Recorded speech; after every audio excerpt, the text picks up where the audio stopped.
isang lalaki ang nang-hostage ng 10 taong gulang na bata sa Quezon City. Ang suspect, kaibigan pa raw ng pamilya ng biktima. Nakatutok si Isay Reyes.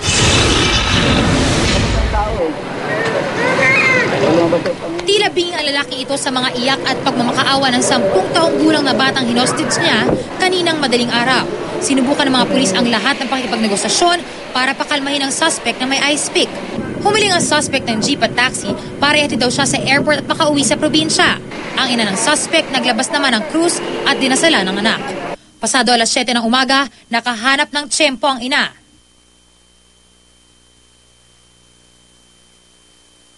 Pusasin nyo! Asan po yung bata? Nung kinakausap siya ng mother niya, medyo yung nanay niya lumapit Medyo nung niyakap ng mother niya, doon na kami nakakakuha ng tiyempo na dambahin na. Nirelease ko niya ba? Niyakap ko ng nanay niya? Hindi, nag-aagawan kami, pati nanay niya, yumakap din sa suspect. Kaya nahawakan namin kamay, nakuha namin ice pick. Gusto ko gid ma-save ang bata.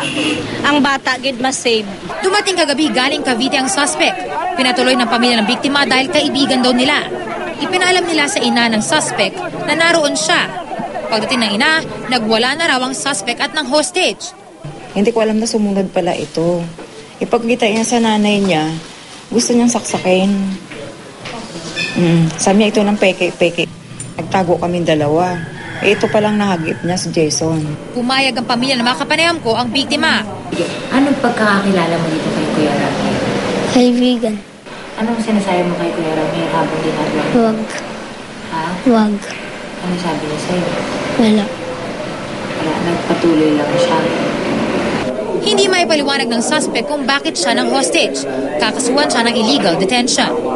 Isay Reyes, nakatutok, 24 oras.